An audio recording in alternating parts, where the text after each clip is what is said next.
Hello guys.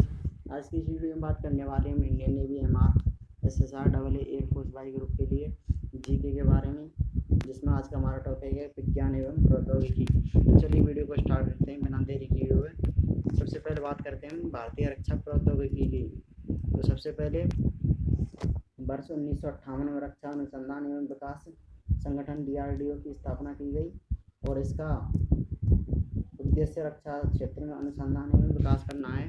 DRDO का मुख्यालय दिल्ली में है, याद रखिएगा। DRDO की मुख्यालय जो है वो दिल्ली में है और 1958 में इसकी स्थापना की गई थी और इसके जो महानिदेशक होते हैं वो रक्षा मंत्री के वैज्ञानिक सलाहकार होते हैं।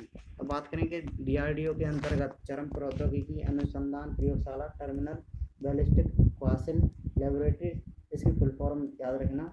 DRDO की ये DRDO की नहीं है, यह है चरम प्रौद्योगिकी अनुसंधान प्रयोगशाला की।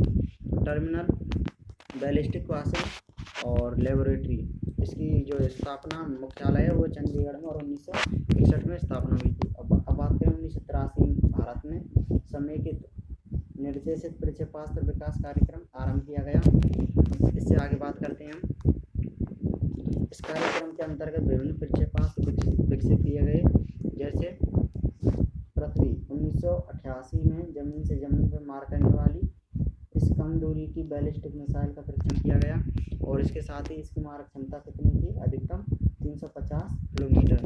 और इसकी जो इसको भी याद रख लीजिएगा कि पृथ्वी की जो निर्माण किया गया था, जो आविष्कार किया गया था वो 1988 में, और इसके साथ ही ये जमीन से जमीन पर, मतलब इसको इस प्रकार से रिलेट कर सकते हैं, जो पृथ्वी से कनेक्ट होगा वो ज़मीन से ज़मीन पर आ जाएगा।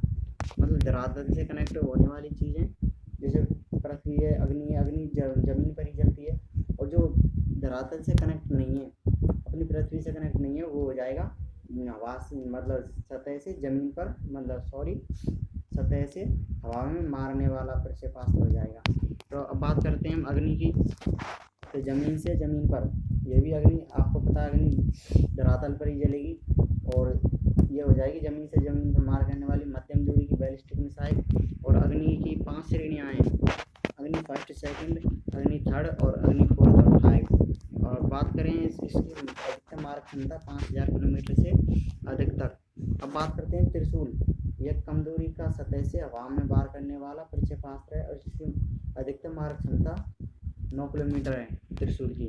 और त्रिशूल का याद रखिएगा कि ये सतह से हवा में, मैंने बताया था ना कि जो धरातल से कनेक्ट है वो तो हो जाएगा हवा ज़मीन से ज़मीन पर, और जो धरातल से कनेक्ट नहीं है, जैसे त्रिशूल है, तो त्रिशूल को आप किसी को मारने के लिए फेंकेंगे तो वो हवा से होकर जाएगा, तो वो हो जाएगा ज़मीन से हवा में वार करने वाला।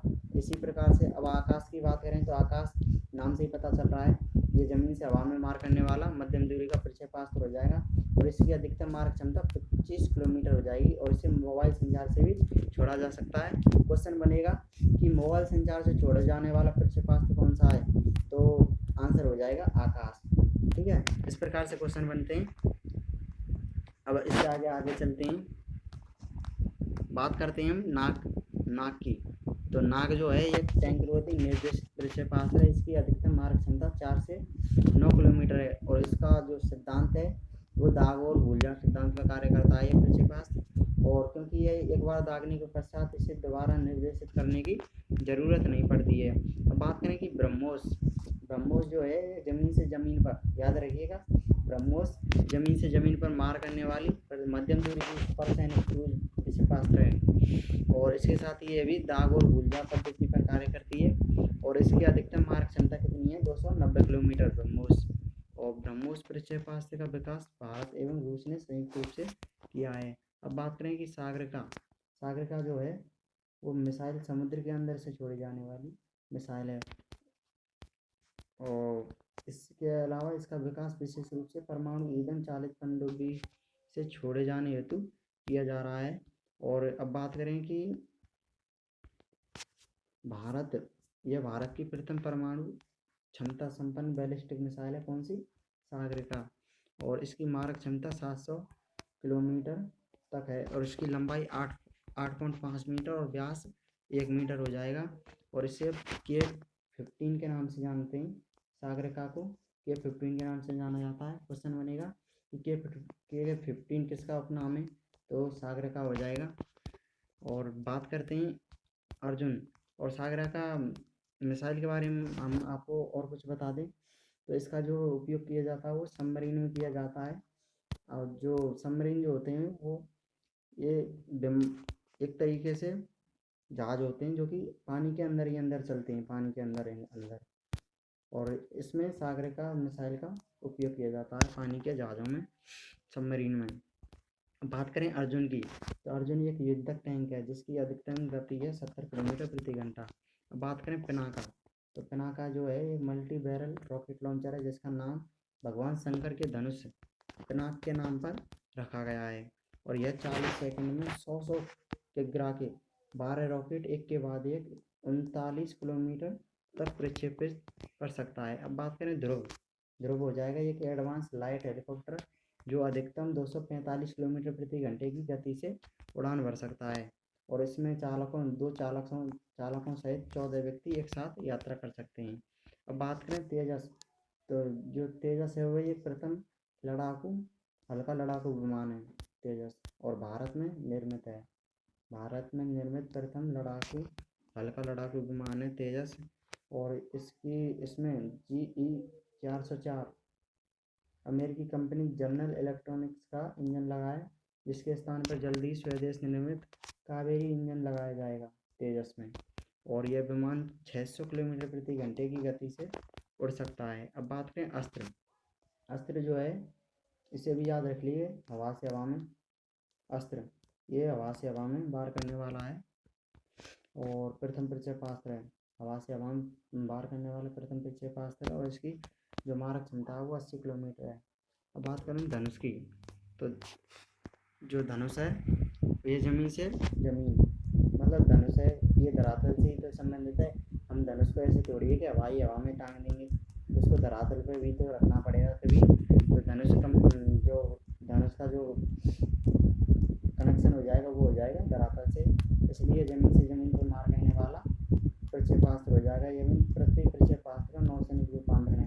क्वेश्चन बनेगा कि पृथ्वी प्रक्षेपास्त्र का नौसैनिक रूपांतरण कौन सा प्रक्षेपास्त्र है, तो ऑप्शन में कई प्रकार के मतलब 4 दिए जाएंगे ऑप्शन में, जिनमें धनुष आपको दिया जाएगा तो आपको धनुष पर क्लिक करना है और आपका क्वेश्चन राइट हो जाएगा। इसके बाद करें HTC-40 स्वदेश तकनीक से विकसित देश के पहले बेसिक ट्रेनर विमान BTA हिंदुस्तान ट्रेनर 40 HTT-40 ने 17 जून 2006 को बेंगलुरु से उड़ान भरी। किसने? HTC-40 और कहाँ से उड़ान भरी? 17 जून 2016 को बेंगलुरु से।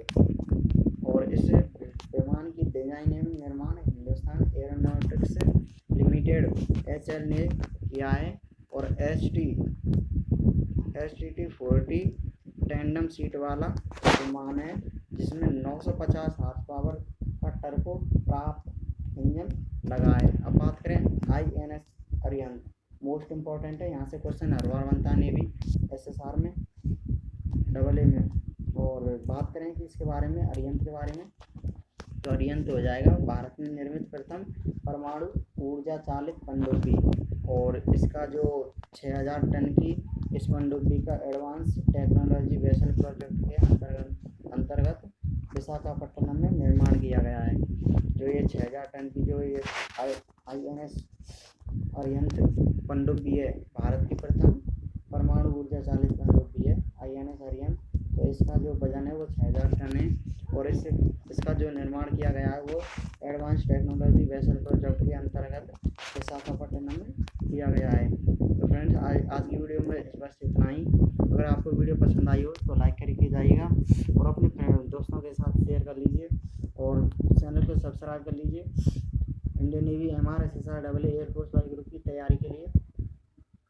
धन्यवाद।